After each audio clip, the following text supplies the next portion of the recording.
Hello, everybody. I'm Mel Albin. I am the host for the Jazz Confusion Power Hour on the Source Radio Network. And, we have had a succession of amazing guests on our show. We continue to have amazing guests. And tonight, I have one of the absolute originals and really one of the best R&B performers that you'll ever come to hear. And I think you're going to really enjoy his story. Each week, we present an artist and we spend an hour looking behind the mind. We want to get in depth to find out what makes this artist tick, what makes the artist so attractive to his fans and followers, and what made him so successful.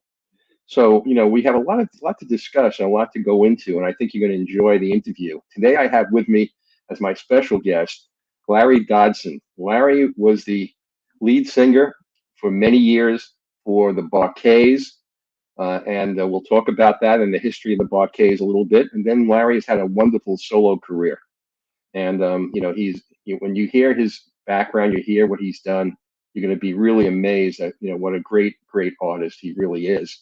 I'm going to play one of his new songs that I think you're going to love. It's called Harmonica Man, and he's going to be our featured artist of the week, which he is. And you can go click on it and hear Harmonica Man on the Source Radio Network. That's SORC radio.com. SORCradio.com. WTSN is our call letters. And we play jazz 24/7. We play all kinds of jazz, straight up jazz. We play jazz fusion. Anything that has to do with jazz crossover, jazz country, jazz rock, jazz reggae, jazz soul, anything that crosses over with jazz and R&B. So without further ado, let me bring on my guest for tonight, my good friend, the wonderful Larry Dodson. How are you, Larry? Man, I am absolutely great, man. For That's for great. for an aging musician, I'm doing You still have it. I'm going to play one of your recent hits, and great, great, I great. Good see way to I start see the. all those gold records behind you. Yeah, I thought I'd give you a little ambience back in the back there. That's great. What's the gold one on your top right? What is that one This for? one, that's Flying High on Your Love. That was our second gold album. I've got five or six around here, and I got a lot of good memories on this wall, man. I ran out of space, and my wife would say, "Whatever you got to put it in your office." This is the office that we share in my home. But yeah, that's just that was my second gold album, man. That's wonderful. That's wonderful. Absolutely. So look, let's start talking about your life. This is your life, Larry Dodson. so, so we're gonna Okay. start off. For people that don't know, Larry became the lead singer for the Bar-Kays within a year of the death of Otis Redding and some of the band members in a tragic plane crash in Lake Winona. And it was a very difficult time. And one of the members on the plane did survive the crash, and with another existing member that didn't take the flight, fortunately. Absolutely. Larry will tell us about it, but they brought Larry on to be their lead singer, and that didn't start Larry's career. It was already started when he was 11 years old. So we'll start talking about Larry, but I want everybody to know, the Bar-Kays were one of the original great funk bands. They were quite amazing. They were a studio band. They had their own, songs and record recordings and toured, and they were major influence, within funk and within R&B. And Larry was a part of that for almost 30 years. So, Larry, it's an honor to have you here. Like I said, Oh, it's um, my pleasure, Mel. It's my pleasure. yeah, This Barcades, man, and it would take all night to talk about it. And phenomenal band. You were hinting, talking about it a minute ago. So prior to me joining, I joined the band in 1970. But let me just say, the Barcades' very first recording was a million seller. For those who may be old enough yeah. to remember this, it was called Soul Finger. Soulfinger, I love that track. Soul Finger, right? Prior to that, they were just a real hit band around Memphis, but they'd also been playing as a house band at Stax Records for Johnny Taylor, Wilson Pickett, just you name it, man. Sam and Dave, Otis, of course. So, but they didn't have a lead singer. It was an instrumental group, and when they asked me to join, I was flabbergasted, man, because I had no idea these guys had their eyes set on having a singer after having such a great career as an instrumental band. But they were looking ahead, and I could understand that just because during that era, instrumental bands were hot. Yeah, they Yeah, were. they were very, very hot. But they were looking ahead, and they wanted a front guy. And I joined in 1970, and I jumped right into what eventually ended up being the Black Rock album. That was the very first album that I did. But little did I know they were already preparing to have a singer. They just didn't have one. They were doing the music. And Mel, I was scared to death, man. I just did not think that I was qualified because we were How could crazy at the bar. The bar yeah, came but how, like yeah, but so crazy. how could you be scared to death at 11 years old? You started your own band. Okay, I want to get back a little bit further back in Going the back to industry. that, yeah, Yeah. I My, started let, a let me doo ask. Go ahead, go ahead. Okay. Yeah, my first question is, before you start a band, you have to have a concept. And if you were going to be a singer, you have to have a voice. Tell Yeah. me, tell me between 1 and 11 years old how you found your calling. How did that happen? Well, you know what? It was my duty at home, sort of, between my other three brothers to wash dishes, and we would just trade a night. And my thing was I would wash the dishes and I would just sing. I didn't really have I didn't sing a lot in church during that time, but I always had an idea that I would be a singer. But it was the doo wop. I invented a group called the Temprees, which went on to make a lot of good music, man. Dedicated to the one I love, Love Maze, I Oh, yeah. Love You, You Love Me. All this happened after I joined the Barcades. But kind of to answer your question, man, I just had it in my soul, to sing. But we wanted to be so much like the Temptations. Thus, we were Everybody called did. the Temprees. Yeah. Well, tell me this question. One question. At Yeah. 11 years old, how do you form a band and understand the business of a band and get the band performing? How do you do it? Well, you know what? It was a vocal group more so than a band. Now we did have a band, but it was a vocal group. It was four of us. And as I said, man, if I had had one more guy, we would have been spitting images of the Temptations. But it ended up being four of us. But I was dead set on being involved in a vocal group. I was a doo wopper, singing stuff from the Delphonics and the Oh, wow. Stylistics and the Yeah. Temptations. Oh, But we did have a band, but that wasn't really what I wanted. I yeah. wanted to get the doo wop group going first. How would you describe your voice, Larry? If you know, how would you? How, Well, let me just say this. So growing up in my house, Mel, Ray Charles was embedded in my mind and in my spirit. Of course, there was Stevie Wonder, but Ray Charles was absolutely my idol. He had such a distinct voice, and your show is all about jazz, and I grew up in jazz. My dad was a jazz buff. I grew up around Sarah Vaughan oh, wow. You're my. and Count Basie, but Ray Charles was my biggest influence. So I'm a soul singer. With it ain't so much I got such a great voice, but I do have a voice that touches you. When I sing, you're gonna feel it. You know. Yeah, you do. I know. Yeah, Yeah, yeah, I just wanted to hear from you what you thought of your voice. So, and how, when you first started singing, not in your family, but with the Temprees, um, how the other guys that were with you, that yeah. sang with you, you know, what was your range? What was your role? Within. I was the David Ruffin guy. Let me just tell you how we broke. I was Gotcha. the David Ruffin guy. Delwan was the Eddie Kendricks guy with the beautiful falsetto voice. Jabbo, his name was Jasper Phillips. We called him Jabbo. He was a cross between the two. And Scotty was kind of like the guy who kept us dressed good. He didn't really have a really good voice, but he kept us sharp as a whip. But Dale One had he was a spitting image of Eddie Kendricks, man. And that's how we Wow. and we Wow. traded up being singing lead parts, but I was the guy who kept everybody in line, made us come to rehearsals, and kind of the core of it since Where, I where started. did you perform when you were that young? Where did you start performing? You couldn't be in High bars. school. No, no, yeah, high Okay. school. Let me tell you this. So back in Memphis, Tennessee, growing up in Memphis, Tennessee, there was just a plethora of clubs. Every club had just a really good band. This was this was during the time that music was everywhere in Memphis. So in every club, there was always a house group, or and Wednesday, Friday, and Saturday nights were good nights. But we had to actually get affidavits signed from my parents to Right. allow us to come in because we weren't old enough.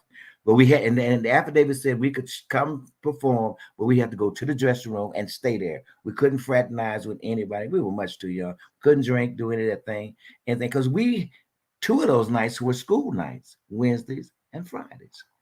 So Right. that's how we were allowed to play in the clubs. Our parents, and then I thank God for my parents who thought enough of me and were interested enough in my career to let me do that. You know. So for how long were you with the Temprees before you left I, and went to the Barcays? well, let's see, Mel. I was in maybe the seventh grade, and we stayed together until 1970. 1970, March of 1970, James came to one of the clubs that we were singing in called the Showcase.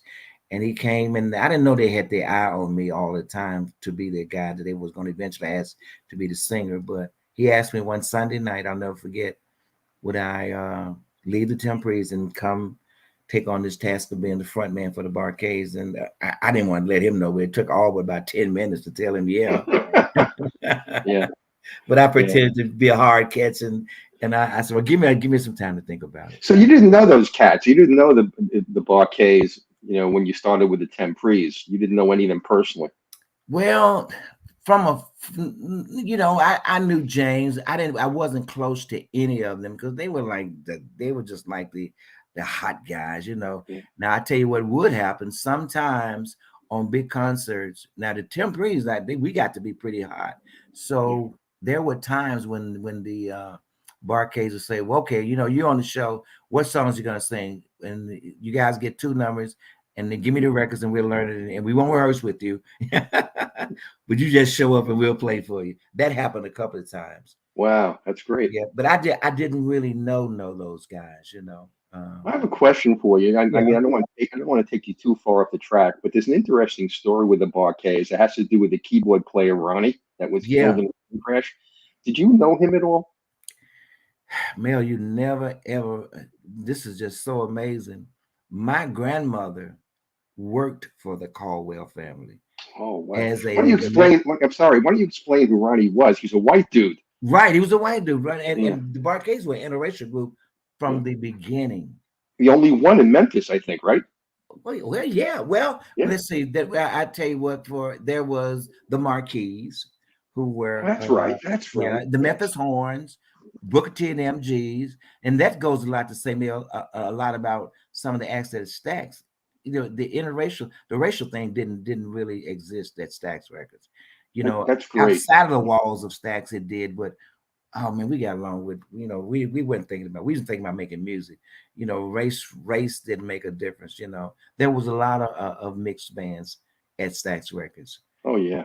Yeah, man. But My grandmother, Ronnie. my grandmother worked for the Caldwell family, Yeah. and I didn't put that together until after later in life when I said all those they would give her clothes, and I had T-shirts and stuff like that.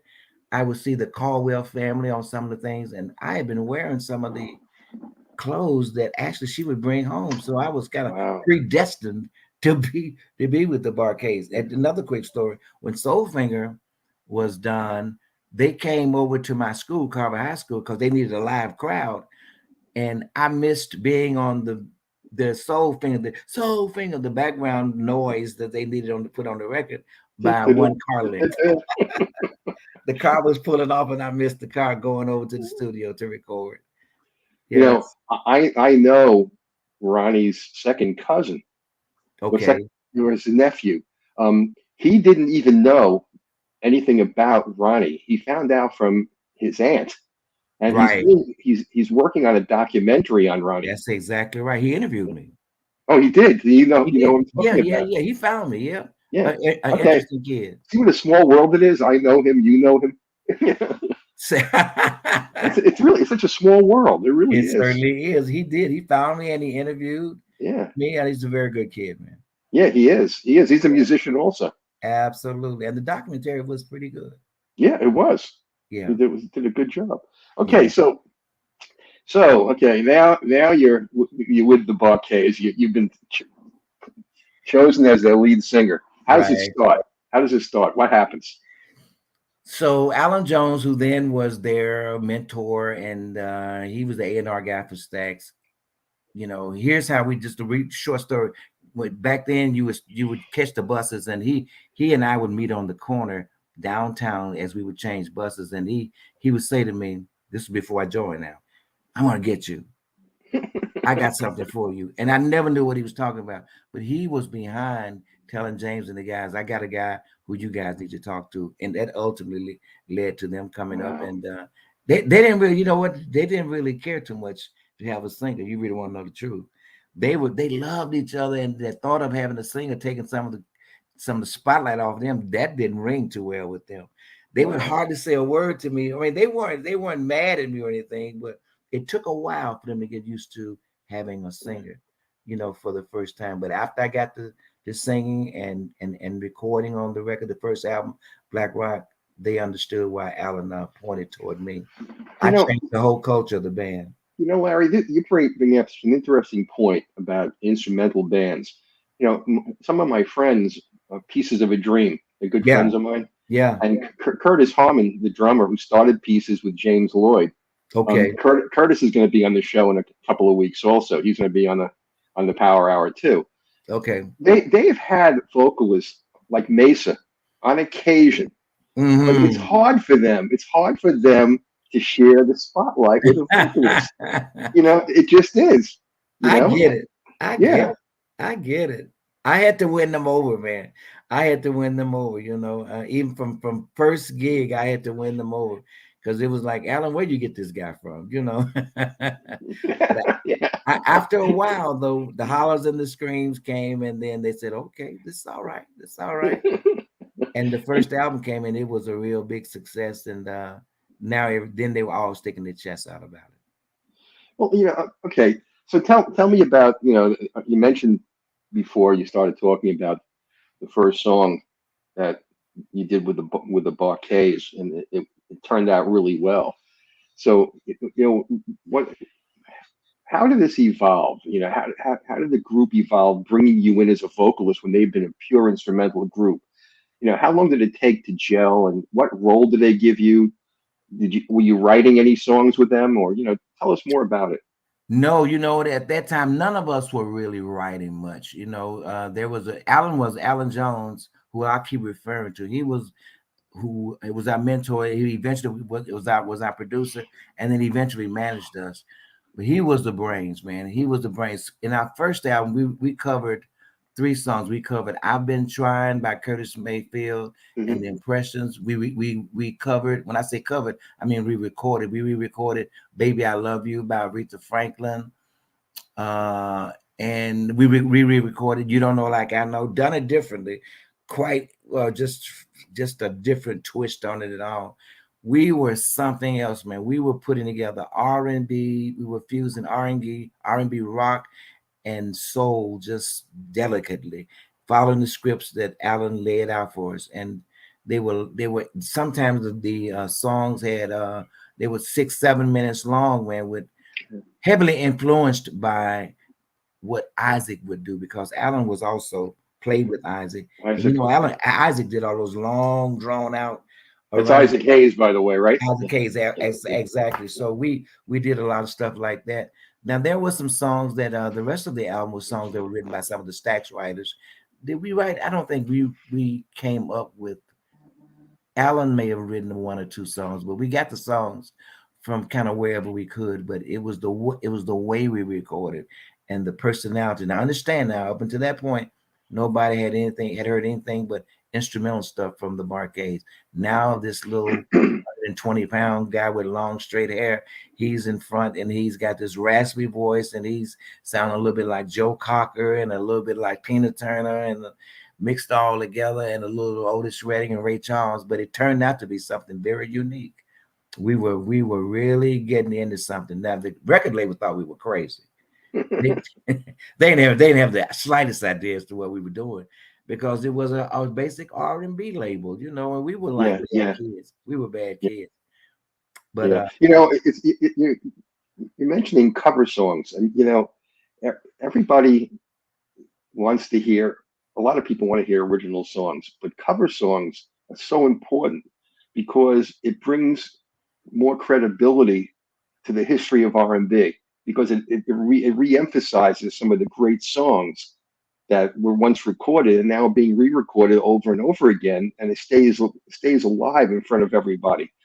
And one of my favorite artists who I know, or Macy Gray.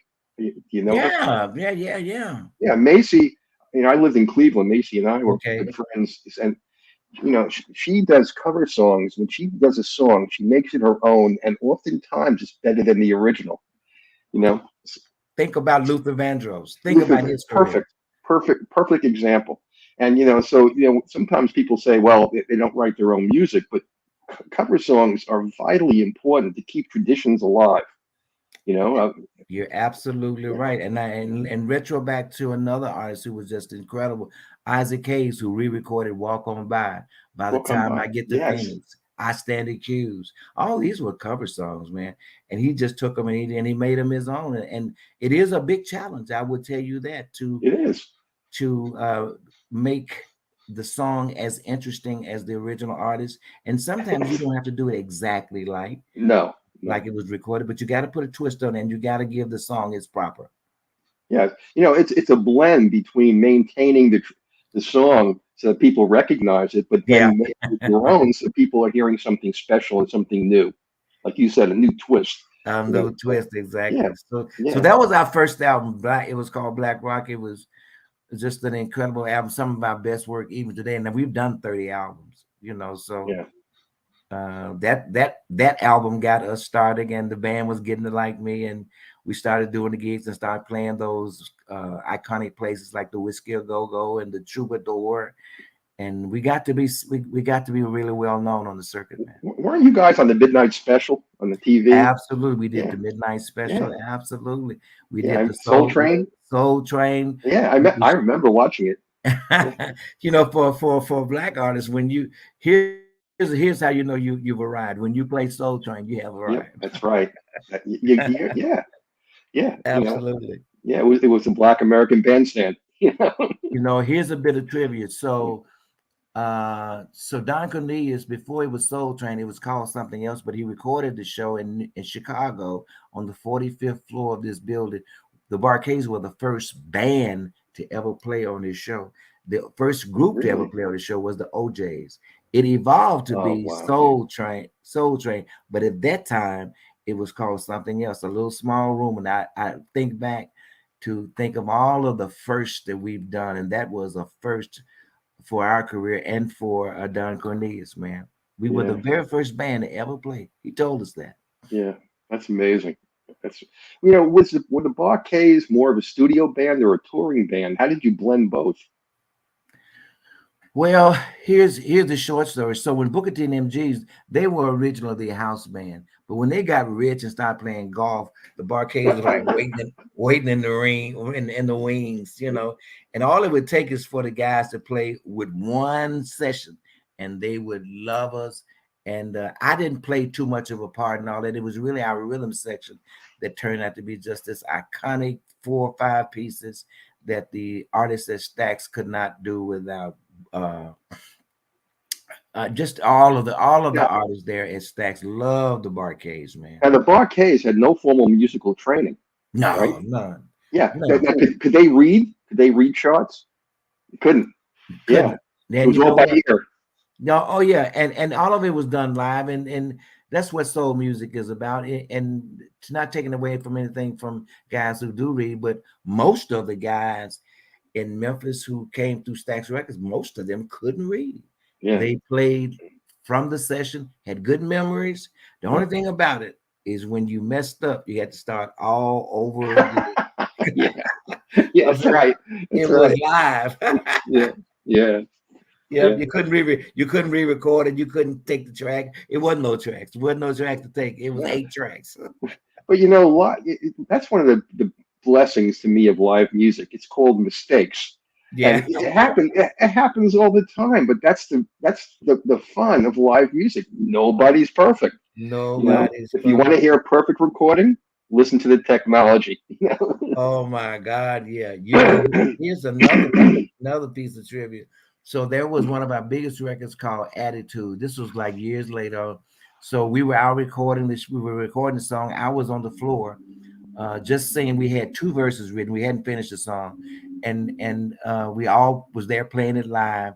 And when we finished the song, Alan, our producer, same guy I've been talking about, he said, "That's it." I said, Alan, we haven't, what do you mean that's it? He said, you guys not going to touch this record ever again. You guys have just had a piece of magic. I said, Alan, the song ain't but 3 minutes long. He said, I don't care. I said, we don't have a third verse. It doesn't matter. The song actually wasn't even 3 minutes long, but Alan would not let us touch the record again because as a producer, he knew we wasn't going to outdo it. I said, Alan, that was a demo I just did. He said, Larry, you're not going to sing that song any better. And as a Yeah, producer, I find myself emulating some of the same things that Alan used to say. I produced a lot of records. When that magic happens, Mel, you know, man, that's right. That's it's right. you don't duplicate it. You take it like it is, mistakes Yeah, alone, because it yeah, feels so. exactly.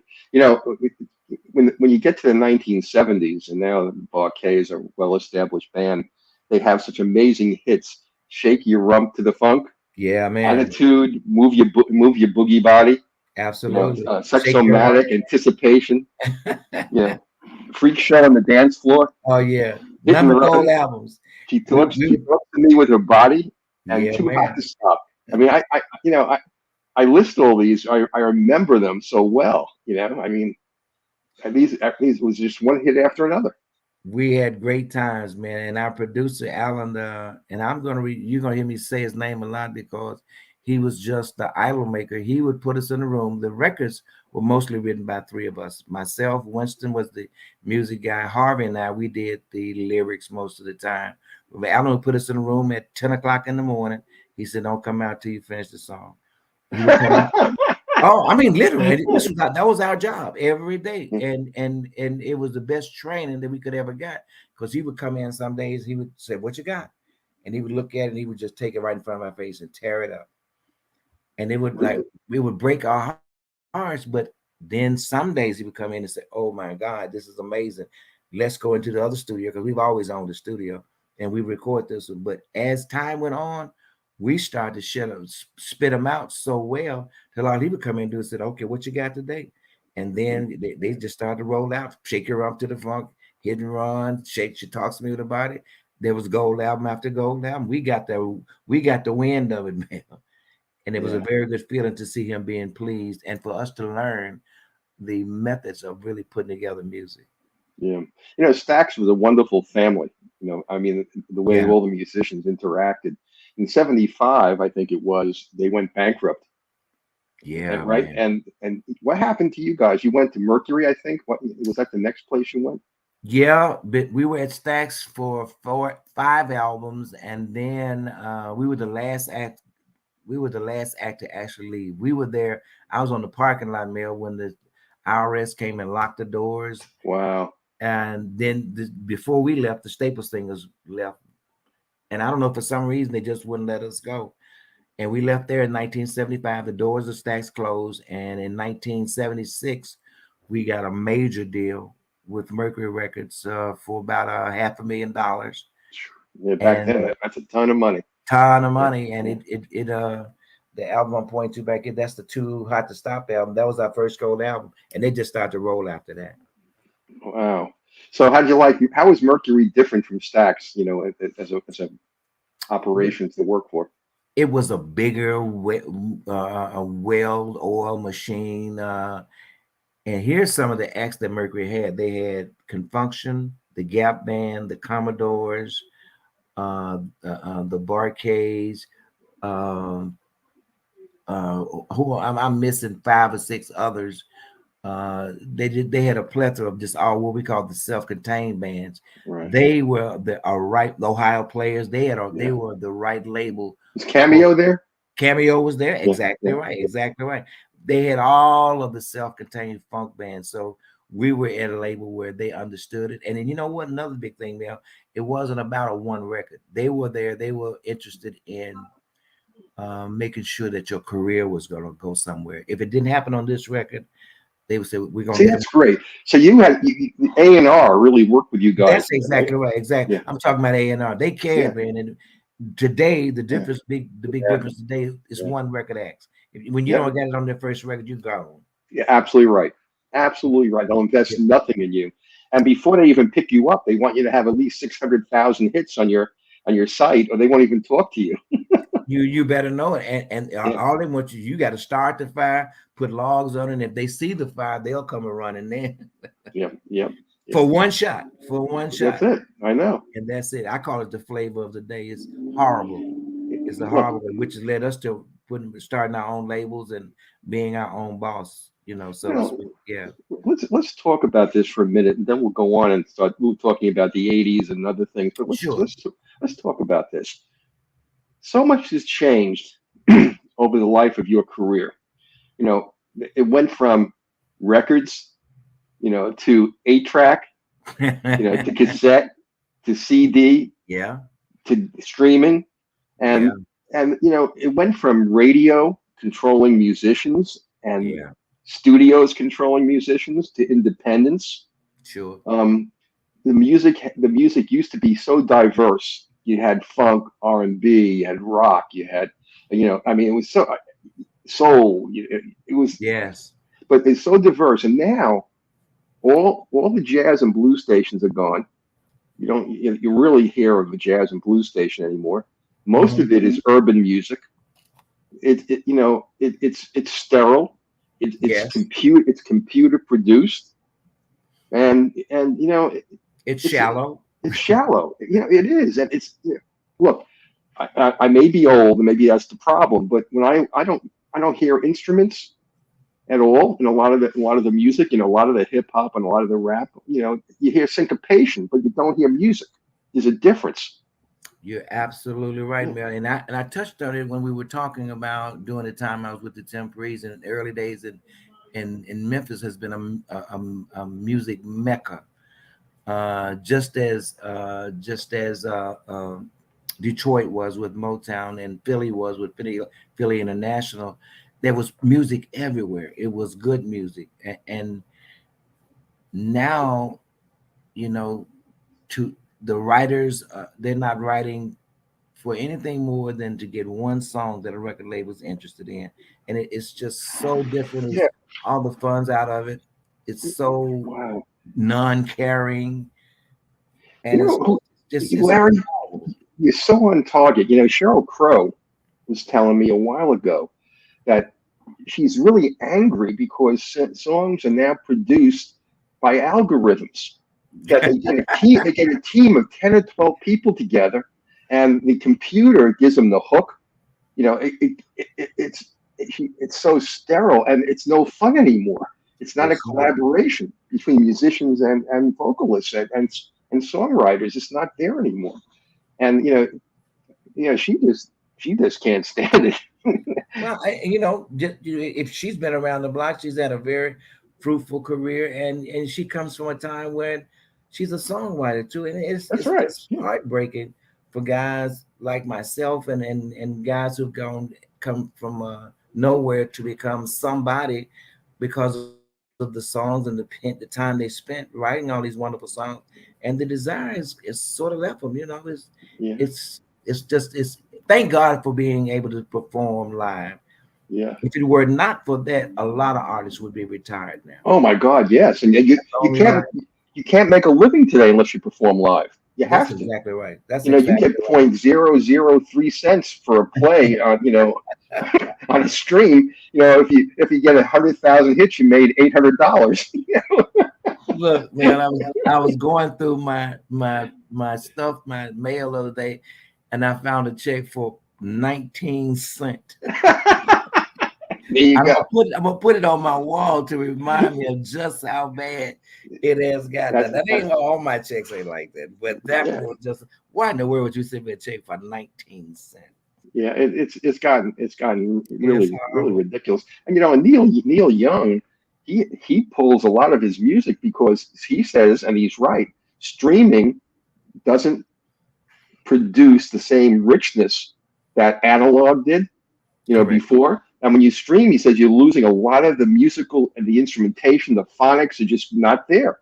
And he doesn't want his music played that way. And that's something. So technology has been a blessing. Anybody can perform. Anybody can have a record out there. But it's been, but it's a curse because no one can make any money, and the sound quality is not what it used to be. Nothing can replace analog for pure sound. It's not doable. And think about what it's doing to the kids who are listening now. Their ears are not prone to good music. The radio is getting them indoctrinated to something else. Now, all of the music is not bad, but the approach to all of it is goofy. It's just very goofy. And I pray that I live long enough to see a better day. I don't have much confidence, But there's hope. And I don't know if you'll agree with me. You think? Yeah, I don't know if you agree with me on this, but I'll tell you my hope. It starts with Bruno Mars. And I think Bruno Mars went and sampled the old music so authentically and gave it a wonderful modern riff. He just really understands the music. And my favorite now, John Batiste. Oh my God, I discovered him as well. Oh my God, isn't he amazing? And he sampled. He's classically trained musician, piano player, and and he loves that old vibe. So there are young guys out there that I think represent a transition, and obviously people listening to them. Batiste won 5 Grammys. He certainly did. He certainly did. So you hit on an interesting point. Bruno and those kids are some of my favorite guys, man. They re-recorded a Love Train, which was done originally by Confunction. And they were so smart. They knew the record was not broken. They did not try to reinvent it. That's right. They carefully re-recorded the record, and it made for a pretty good Christmas. I was talking to Cooper a few minutes ago, and he said he had a real good Christmas this year. Really? Great. Yeah, absolutely. See, that's where I think there's hope. Another place I found hope. Yeah. I went to the Newport Jazz Festival in 2019, just before the pandemic. Okay. And that the average age was 30? They were so young. It was unbelievable. I'd never seen that at the Newport Jazz Festival before. Young people were there in droves in 2019. So, I think young people are hungry for something different, something, to get their feet moving again. I think they're tired of the sterileness of a lot of the music they have to hear. That's interesting, and I see, and I get your point, and maybe you're on to something with that, because as I said, all the music is not bad that's coming out, and the kids are curious. They're curious through samples, and because wondering where that thing came from, where that intro came from, and they're going back getting the vinyl, and vinyl is, they're not even making CDs anymore, but vinyl is a new thing. These kids are going back and looking at their mom and dad's stack of vinyl records. Vinyl's the biggest selling form of music now. Absolutely right. Yeah, vinyl's made a comeback. So, and vinyl is analog, and so that's why I think, Larry, I think there's hope out there, but the music was squeezed so thin that there's kind of a minor rebellion starting. We want something. We want something a little more. It's good for us. It's good for old timers like us, man. We're still out there reaching, and we're one record away. That's what keeps us in this business. Producers say your next record is gonna be it. So it's like chasing. It's like the dog that's chasing the steak on the stick. That's right. But he's always chasing. That's right. But I love it. I still love the business. I've always had a record label. I have a studio here in my home, and I have the product here on the walls too. I've had a great career. I know you. Oh, look, I know you have. It's wonderful. Let's talk about the '80s for a minute, because that was a very transitional period for the Bar-Kays. Some of the members left, other members passed away. Mm-hmm. You know, what happened during the '80s? Why don't you tell us about it a little bit, and how it transitioned for you?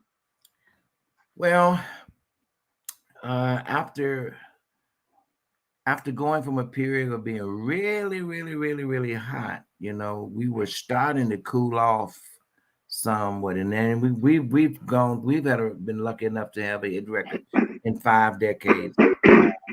But music has changed a lot. Through disco was like a thing that came along that totally ran the bands away from being able to play in clubs because they didn't need them anymore.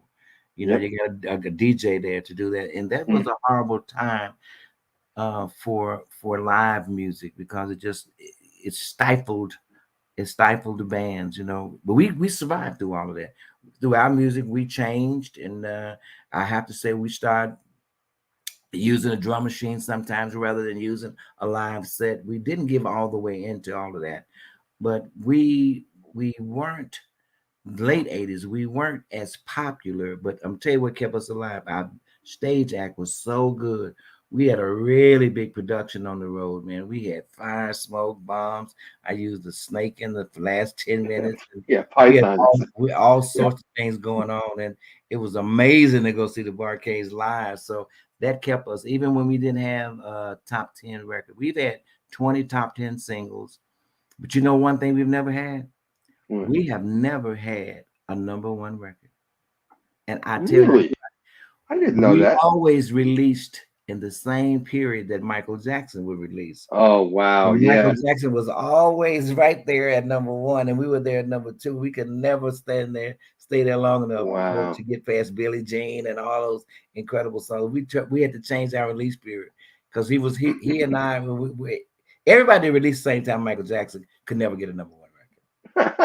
That's That's what we I never had. I We didn't 20 top 10 records, but never had a number one record. I didn't know that. Nope, we never had Wasn't gold and platinum. Soulfinger number one? No, it was It number two. wasn't.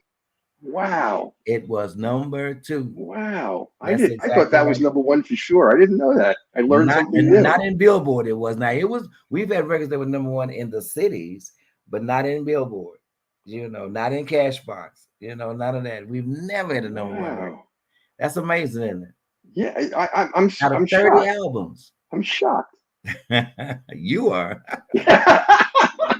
I thought you guys probably had 10 number one hits at least. No, we've Wow. had a bunch of number twos, 20 top tens, but never a number one record. It is So amazing.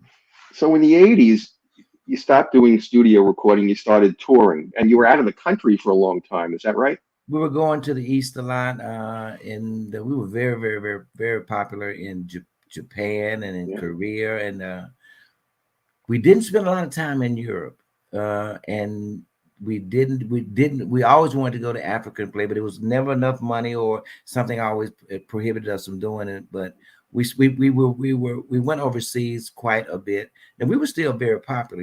We still were having a lot of success here, but things were going on musically, and the radio was changing. And the younger the programmers got, the tougher it was Yeah. for the Barcades and Cameo and the Gap Band and Confunction and the Commodores and George and Clinton, and it got to be tough because they were younger and they didn't really understand how iconic these guys were. Yeah. Yeah. And those are the guys that were controlling radio. So we played and lasted through all of that. But the '90s became another era. Uh, '90s is a very popular era right now. It's rehatched. A lot of those guys who came up, Teddy Riley and all those guys who came up during the '90s, a lot of the vocal groups, they're having a lot of work right now. I don't know what I attribute that to. Probably the absence. People miss that music, but the '90s are very significant right now. What kind of music in the '90s you're referring to? Neo Well, soul or it's the stylistics, right? the stylistics, the enchantment, Teddy Riley. Uh, the '90s brought about the New Jack and all of that stuff. It's a lot of the new edition. a lot of those acts are rehatching right now. I have a booking agency, and I've had it since 1999, and it's a big booking agency as well. So I have to keep my eye on the acts that are working more. You know, Right. Right. I'm also on the radio now. I have a show. I did. There was a new radio station that came to town and came up in. It was the FM and AM station, and they needed a celebrity DJ, and I wasn't doing anything. This was 2 years ago. I started, and I took a Saturday show for them, But I absolutely, man, it was something I never done, but I really love it. You I know, really love it. you mentioned Japan. My station, Source Radio, has a huge Japanese contingent that listens to my station all the time. Is that correct? Yeah, like last week, I had on Markel Jordan, the sax player, and Okay. Mark when Markel was on, I had like 1,100 people from Japan listening in. Wow. 1,100 people, and they must know who he is, and they came to listen to him. You know, so That's such, yeah, that's such a devoted audience over there, it man. is. It is. It really is. Another devoted audience. And in fact, I've I am an affiliate of the BBC. So, Okay. in Britain, they love blues. They love Ah, swing. yeah. They Yeah. love that music, and it plays there so well. Because they had Skittle, which was, Skittle music was, and they had Schiffel. They had all different kinds of music that was moving from swing to jazz to rock, but it always embodied a lot of the music that was being played here as R&B and blues. And Yeah, yeah, yeah, yeah, yeah, yeah. I right now they're playing some of your tracks, on the BBC, and That's absolutely great. yeah, We and made the a lot music, of music, man. A lot. Like I said, yeah, 30 albums. It's not many bands who have no, made that much music. no, no. We're in a very elite group. I respect that so much because you could be a one-hit wonder, but one of my friends, Mesa's done 20 albums in 20 years. See there? And she has a legacy. I mean, she's put herself out there. She doesn't just do one album every 5 years. I mean, she works hard and puts herself out there. And Mickey Howard's another one. These Yeah, people absolutely, absolutely. See, they I, put I out. book all those acts, to Yeah, my yeah. booking agency. Yeah, Mickey's been on my show, on the same show you're on now. She's been on here too. she's a Yeah. hoot. Oh, she's a riot, and she's so humble. Yeah. She's remarkably humble. I asked her about what did it feel like when you were nominated for a Grammy, and she said another day at the office. And she said she wasn't putting it down, but she said that's my job. I'm supposed to do that. Well, there, like I said, she's a hoot. She's a But different. that's what makes her so good because that's her craft. She's Yeah. supposed to be working at her craft. So it's not the kudos, it's the result that she's interested in. I heard her live not long ago. She's very She, good. she her interpretations of music are so incredible. The way in which she pronounces vowels, the cadence in her voice, she is remarkable at how she interprets a song. I listen very carefully to her, and so much of that is still around, but you can't hear it any place. That's the you problem. you're absolutely right. I mean, you got to have some place to Yeah. for that makes all this stuff that we're talking about available for people, for the human ears. And radio is just so different, man. Yes, it is. That's why my station is so eclectic, and I get 6,000 listeners per hour to the I jazz. can I have more listeners on my station than any of the FM stations in Baltimore and Washington. Wow, that's Because they're amazing. not playing jazz. Obviously, people want to hear it. You know. That's right, and that's almost it's probably jazz has suffered a great deal because there are virtually no stations for good jazz. And I love jazz, Yeah, man. yeah, I yeah. love It's it. I it's mean, I so love rich. It's so rich. absolutely, and it's so intelligent. Yes, it is. It's That's very a intelligent. good point. Yeah. Let Yeah, me take you to something else that's intelligent.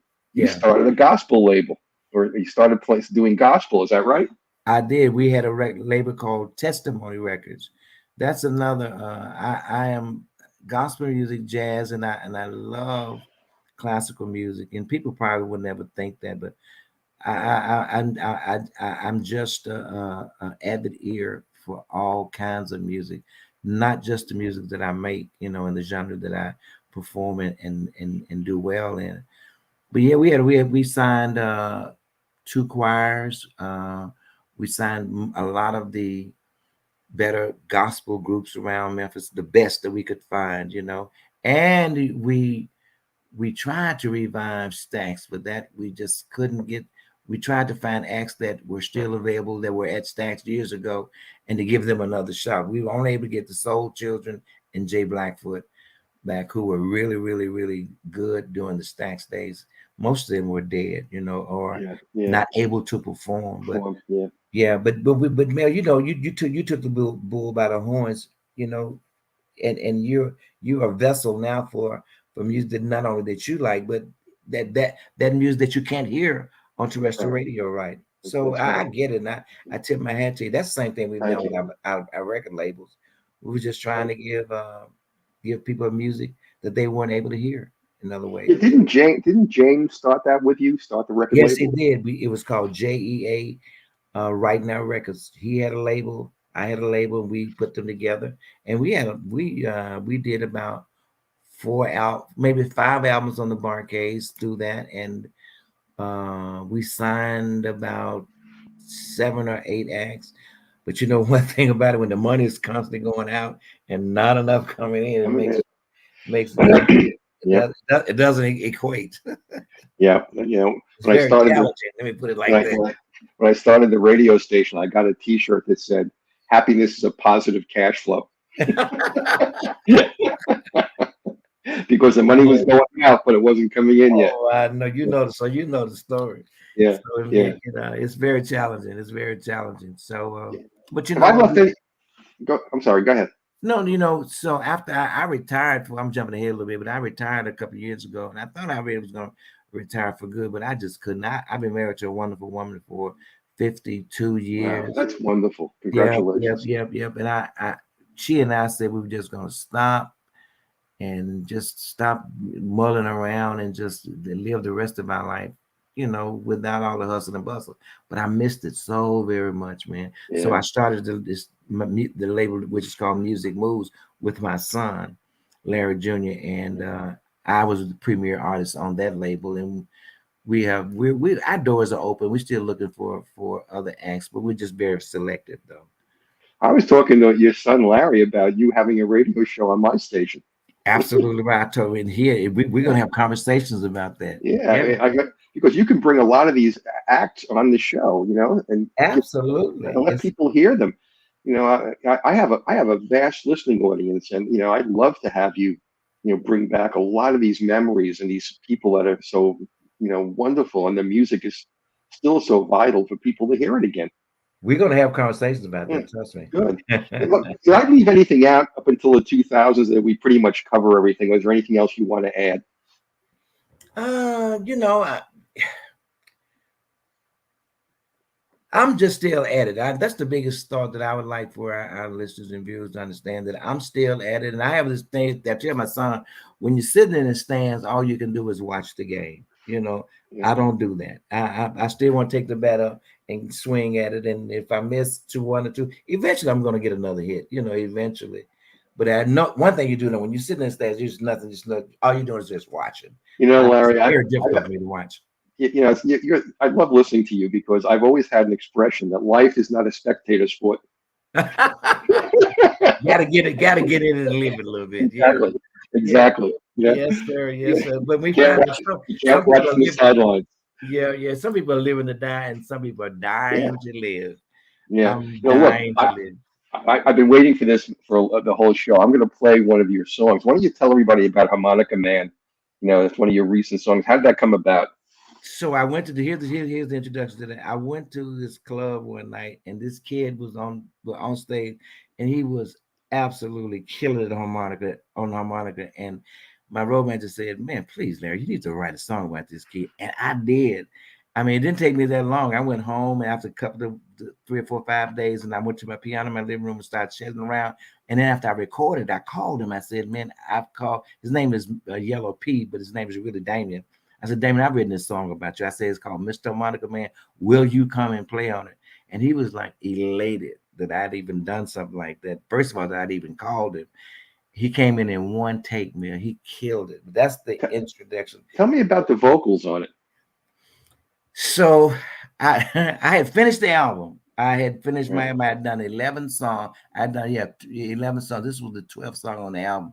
And I said, I want to make a different kind of record. And this Monica Man is going to be different from anything I have on it. So I wanted the vocals to be retro. I wanted to be soulful, R&B, and very, very, very old-fashioned, so to speak. But they call it Southern Soul here. But I didn't have a song on the album like this. And I said I was going to do it, and I did. And we had such fun. I've just finished the video on it a few weeks ago, and it's going to, in fact, it debuted Monday. So it's just a wonderful, different kind of a record. The intro reminds you of the Staples Singers a little bit, you know. Yeah. Look, I don't have the video, unfortunately, but I have the song. So let me please play it for the. Let me play it right now. Okay, let me just pull this up here. That's playing the harmonica, and he is off the chain.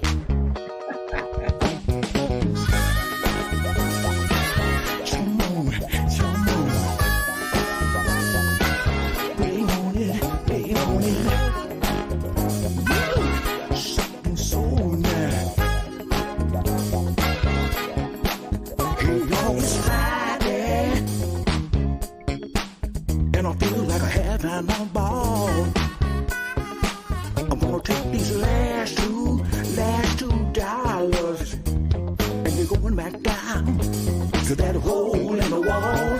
See, down at this funky little joint, they got this hell of a band, and the star the show, yeah, all I hear him blow.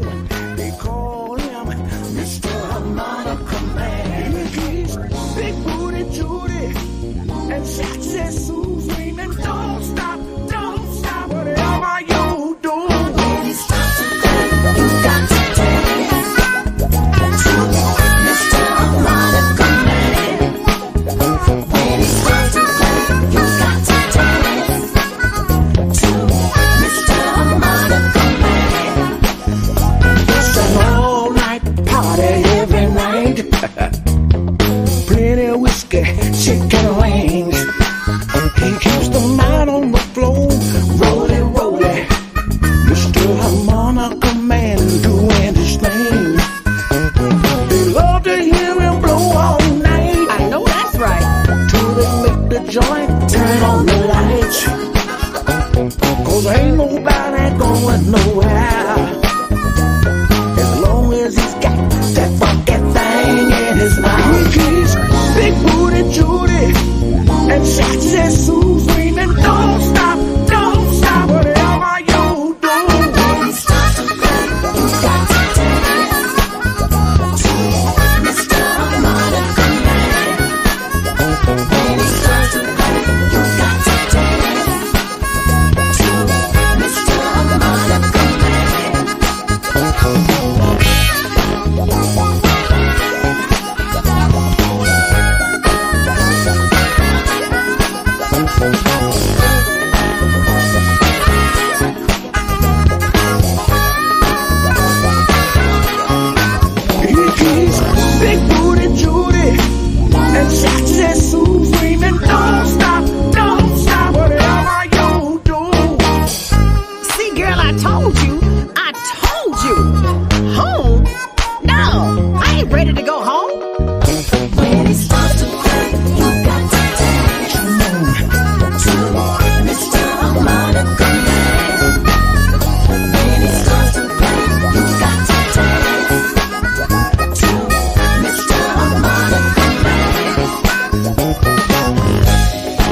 Wonderful track, Man, Larry. that's such a fun record, man. You know who that reminds me of so much? Sly Stone. Oh yeah, well, that's another one of my mentors. Yeah. Oh, I love Sly, and yeah, Oh yeah. that track reminds me of the kind of music they used to put out. Oh yeah. And he was also a guy who played the harmonica. One of the highlights of my career, I spent 30 days in New York with Sly, man. You did. Yep. M2 had him, and M2 was producing 3 or 4 songs on the Barcades, and it was one of the last albums that we did for Mercury, and he had Sly staying up in New Jersey, and he asked me if I wanted to work with him. I said, "My God, yeah." Yeah. I worked the whole month in New York. He was a perfect gentleman, man. That's And wonderful. it was really just a really special time for me. We got to be good friends, man. You know, I love funk, and you know, and Sly was, you know, another person had major influence, you know, on music. Oh yeah. Major influence. You know, he's so creative, and he wrote all that stuff. You know. He was a poet. He was a poet, Yeah. and we took a lot from him and his the way his band dressed. If you looked at our band, man, we were really trying to be as fascinating as he was, but he was a different, special guy. There's only one Sly Stone. Yeah. Yep. Yep. Only one guy. Well, look, Larry, just tell everybody, since you're still a young guy, what's in your future? What are you planning to do? More music, more music. I'm right now contemplating my next album and just trying to figure out what I want to do, what I want to say on this next album, and who I want to say it to, just the thought process of that already. But we didn't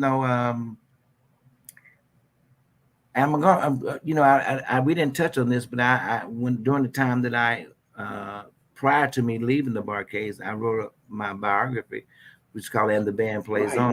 I'll probably do another book and some stuff to keep myself busy and taking on new ventures, man. And probably try to get involved in some movies, scores, stuff like that.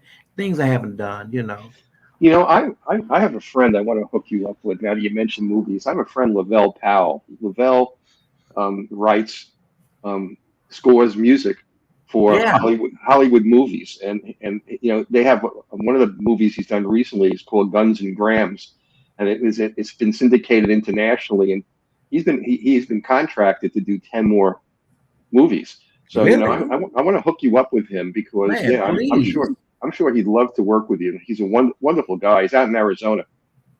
I'd love to do that. Those are things I'm trying to do. Stuff I haven't done, man. Stuff to just keep my imagination going because I'm still in good health. I like I said, been married to a wonderful wife. And we're just amazing together. So, and I have a good son I'll have a lot of stuff to leave to him, and he's running. He's a smart kid, and he's keeping the record label invented. So I'm gonna be doing stuff. I'm not gonna sit down for a while. I certainly won't be retiring for a while. Well, that's wonderful. That's so terrific. And we're gonna be doing stuff together, man. So just look out for that. I'm looking forward to it. Let me pull this up so everybody can take a look, and maybe you can tell people how can they reach you if they want to get involved. Go ahead. Follow me on Instagram, Facebook, and Twitter on The Real Larry Dodson. If you want to go to my website, www.thelarrydodson.com, my tour schedule and my books and all the stuff that I'm doing is all that information is right there. And what's the name? What's the name of your most recent album? The new album is called Yours Truly, Larry D. And I admonish you to please get that. It's some of my best work. Yours Truly, Larry D. And it's available also on my website and wherever you get good music, okay? Wonderful. Yeah, by the way, you're the artist right now on Source Radio Network, the featured artist. And if people want to hear Harmonica Man again, or if they click just below, it will take them right to your website and they can buy your new album you have out. Please do that. Please, and keep listening to this guy because he's the last of the Mohicans, and ain't many of us left. Thank you. I still have some hairs. It's been delightful. Larry, this was delightful. I can't thank you enough for being on the show. I just really appreciate it. It's my pleasure. My pleasure. We're gonna be doing stuff together. Trust me. All right. I'm looking forward to it. Okay.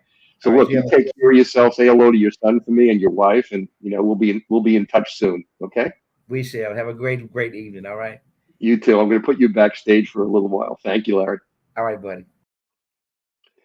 Well, everybody, that was the wonderful Larry Dodson. You can't talk much about music in the past 50 years where you won't come across Larry the Barkays or some of the other amazing amounts of music he's done. I mean, he was just telling us he worked with Sly Stone.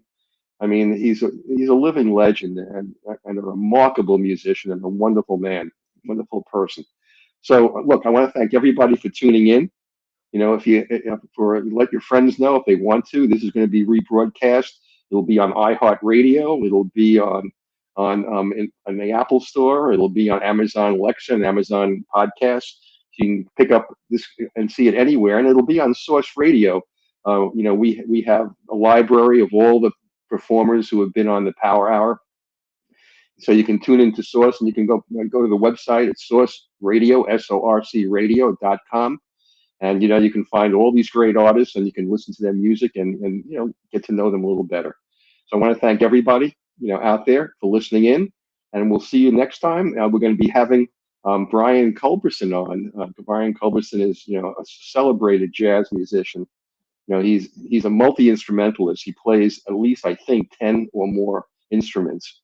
And he's a remarkable entertainer. So you'll be seeing Larry. And I'm going to have Raheem Devon on also. So we're going to be having some more of a wonderful guests on, and we're going to be having Annie Lennox on our show too. So everybody stay tuned, and we'll see you again next week. Have a great week.